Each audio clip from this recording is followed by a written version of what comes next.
नमस्कार छात्रों। कक्षा 10वीं हिंदी लोक भारती पाठ 5वां गोवा जैसा मैंने देखा। लेखक विनय शर्मा। परिचय। जन्म 1973 उज्जैन मध्य प्रदेश। परिचय। विनय शर्मा का अधिकांश लेखन उनके अनुभवों पर आधारित रहा है। आपकी रचनाएं पत्र पत्रिकाओं में नियमित छपती रहती है। यात्रा वृत्तांत आपकी पसंदीदा विधा है। साथ ही आपने व्यंग और ललित निबंध भी लिखे हैं। कृतियां: आनंद का उद्गम, अमरकंटक ललित निबंध, चित्र की परीक्षा, व्यंग, अमरनाथ यात्रा, प्रकृति के बीच, कोयम्बतूर में कुछ दिन, यात्रा वृत्तांत आदि। गद्य संबंधी। प्रस्तुत यात्रा वर्णन के माध्यम से लेखक ने गोवा के सुंदर समुद्री किनारों, वहां की जीवन शैली, त्योहार आदि का बड़ा ही मनोरम वर्णन किया है। तो चलो हम पाठ पढ़ेंगे। गोवा जैसा मैंने देखा। गोवा, यह नाम सुनते ही सभी का मन तरंगायित हो उठता है। और हो भी क्यों न। यहाँ की प्रकृति, आबोहवा और जीवन शैली का आकर्षण ही ऐसा है कि पर्यटक खुद ब खुद यहाँ खींचे चले आते हैं। देश के एक कोने में स्थित होने के बावजूद यह छोटा सा राज्य प्रत्येक पर्यटक के दिल की धड़कन है। यही कारण है कि मैं भी अपने परिवार के साथ इंदौर से गोवा जा पहुंचा। खंडवा से मेरे साड़ू साहब भी सपरिवार हमारे साथ शामिल हो गए। 23 नवंबर को जब गोवा एक्सप्रेस मडगांव रुकी तो सुबह का उजास हो गया था।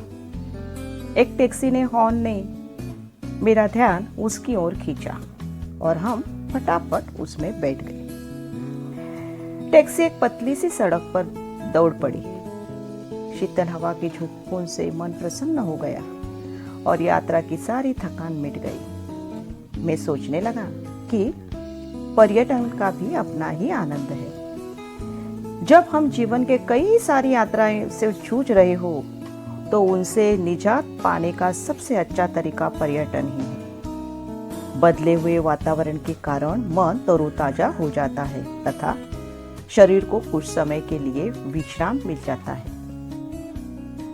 कुछ देर बाद हमारी टैक्सी मडगांव से 5 किमी दूर दक्षिण में स्थित कस्बा बेनालियम के एक रिसोर्ट में आकर रुक गई।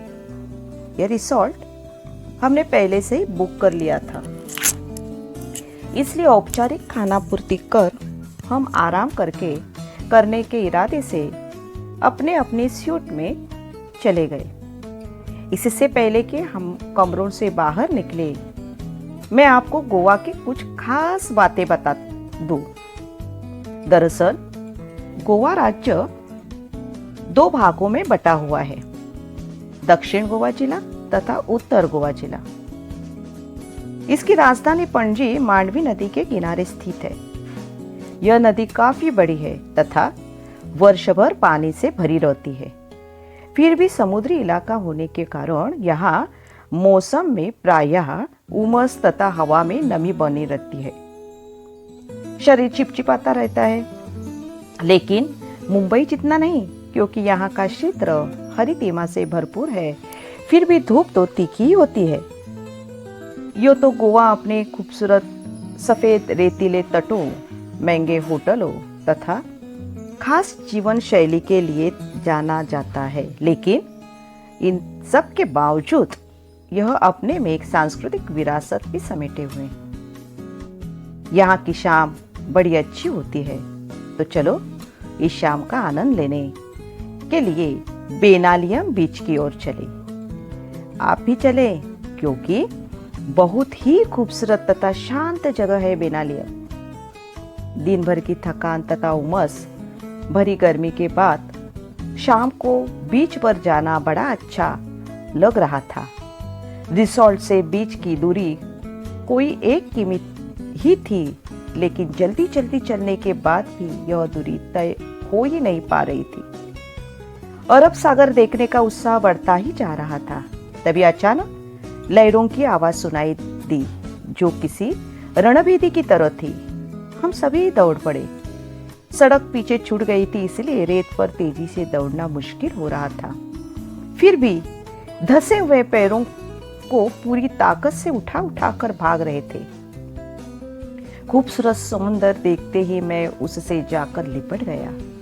इधर बच्चे रेत का घर बनाने में जुट गए। लहरें उनका घर गिरा देती तो वे दूसरी लहर आने के पहले फिर नया घर बनाने में जुट जाते। यही क्रम चलता रहा।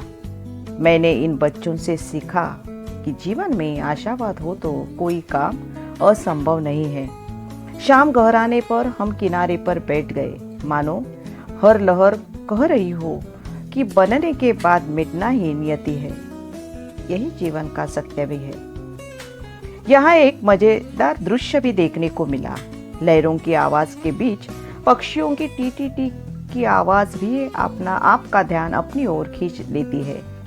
दरअसल ये पक्षी लहरों के साथ बहकर आई मछलियों का शिकार करने के लिए किनारे पर ही मंडराते रहते हैं, लेकिन जब तेज हवा के कारण एक ही दिशा में सीधे नहीं उड़ पाते तो सुस्तान के लिए किनारे पर बैठ जाते हैं। यहाँ बैठे कुत्तों को इसी बात का इंतजार रहता है। मौका मिलते ही वे इन पर झपट पड़ते हैं, लेकिन बेचारे कुत्तों को सफलता कम ही मिल पाती है। पक्षियों का बैठना, कुत्तों का दौड़ना और पक्षियों का टीटी कर उड़ जाना, यह दृश्य सैलानियों का अच्छा मनोरंजन करता है। इधर जैसे ही सूर्य देवता ने विदा ली, वैसे ही चंद्रमा की चांदनी में नहाकर समुद्र का नया ही चेहरा नजर आने लगा। अब समुद्र स्याह और भयावह दिखने लगा। अगले दिन हमने बस से गोवा घूमने की योजना बनाई। वैसे घूमने फिरने के लिए यहाँ बाइक आदि किराए पर मिल जाती है और उन पर ही घूमने का मजा भी आता है, लेकिन बच्चों के कारण हमने बस से जाना मुनासिब समझा। यहाँ सी फूड की अधिकता होने के कारण शाकाहारी पर्यटकों को सुस्वादु भोजन की समस्या से भी दो चार होना पड़ता है। काफी भटकने के बाद अच्छा भोजन मिल गया तो समझो किस्मत और जेब तो ढीली हो ही गई। यह समस्या हमें पहले से पता थी, इसलिए हम अपने रिसोर्ट के सूट में उपलब्ध किचन में ही भोजन करते थे। सबसे पहले हमने अंजुना बीच पहुंचे। गोवा में छोटे बड़े करीब 40 बीच है, लेकिन प्रमुख 7 या 8 ही है। अंजुना बीच नीले पानी वाला, पथरीला, बहुत ही खूबसूरत है। इसके एक और लंबी सी पहाड़ी है जहां से बीच का मनोरम दृश्य देखा जा सकता है। समुद्र तक जाने के लिए थोड़ा नीचे उतरना पड़ता है। नीला पानी काले पत्थरों पर पछाड़ खाता रहता है। पानी ने काट काट कर इन पत्थरों में कई छेद कर दिए हैं, जिससे ये पत्थर कमजोर भी हो गए हैं। साथ ही समुद्र के काफी पीछे हट जाने से कई पत्थरों के बीच में पानी भर गया है। इससे वहां काई ने अपना घर बना लिया है। फिसलने का डर हमेशा लगा रहता है, लेकिन संघर्षों में ही जीवन है, इसलिए यहाँ घूमने का भी अपना अलग आनंद होता है। यहाँ युवाओं का दल तो अपनी मस्ती में डूबा रहता है, लेकिन परिवार के साथ आए पर्यटकों का ध्यान अपने बच्चों को खतरों से सावधान रहने के दिशा निर्देश देने में ही लगा रहता है। मैंने देखा कि समुद्र किनारा होते हुए भी बेनालियम बीच तथा अंजुना बीच का अपना अपना सौंदर्य है। बेनालियम बीच रेतीला तथा उथला है। यह मछुआरों की पसंद है। यहाँ सुबह सुबह बड़ी मात्रा में मछलियाँ पकड़ी जाती है, लेकिन मजे की बात यह है कि इतनी सारी मछलियाँ स्थानीय बाजारों में ही बेची जाती है। इनका निर्यात बिल्कुल भी नहीं होता। इसके विपरीत अंजुना बीच गहरा और नीले पानी वाला है। यह बॉलीवुड की पसंद है। यहाँ कई हिट फिल्मों की शूटिंग हुई है। दोनों बीच व्यावसायिक है, पर मूल अंतर व्यावसायिक की प्रकृति का है। इसके बाद हम लोग दिन भर पणजी शहर देखते रहे।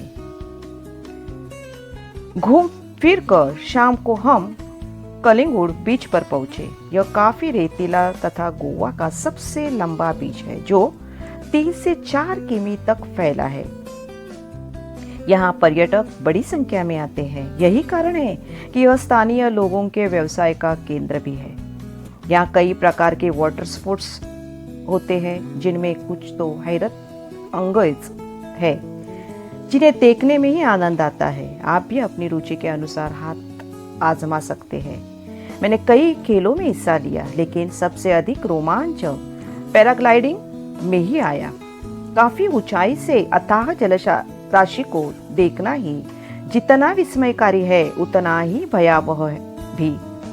दूर दूर तक पानी ही पानी, तेज हवा और रस्सियों से हवा में लटके हम यानी मैं और मेरी पत्नी दोनों डर भी रहे थे और खुश भी हो रहे थे। डर इस बात का कि छूट गए तो समझो गए, और खुशी इस बात की कि ऐसा रोमांचक दृश्य पहली बार देखा। सचमुच अद्भुत। हम यहाँ 4-6 दिन रहे, लेकिन हमारी एक ही दिनचर्या रही। सुबह जल्दी उठना, फटाफट नाश्ता करना और दिन भर घूम फिर कर थक कर शाम को रिसोर्ट आकर थकान मिटाने के लिए पूल में तैरना।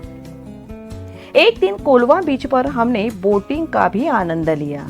यहाँ हमने डॉल्फिन मछलियां देखी। हालांकि ये छोटी थी, पर बच्चों ने अच्छा आनंद लिया। इस दौरान यहाँ नवरात्रि तथा दशहरा पर्व मनाने का सौभाग्य भी प्राप्त हुआ। उत्तर भारत में जिस तरह घर घर तथा गली मोहल्ले में माँ दुर्गा की घट स्थापना कर तथा लड़कियों द्वारा गरबा पर्व मनाना जाता है, ऐसा ही यहाँ भी होता है। रावण का पुतला कहीं भी नहीं जलाया जाता।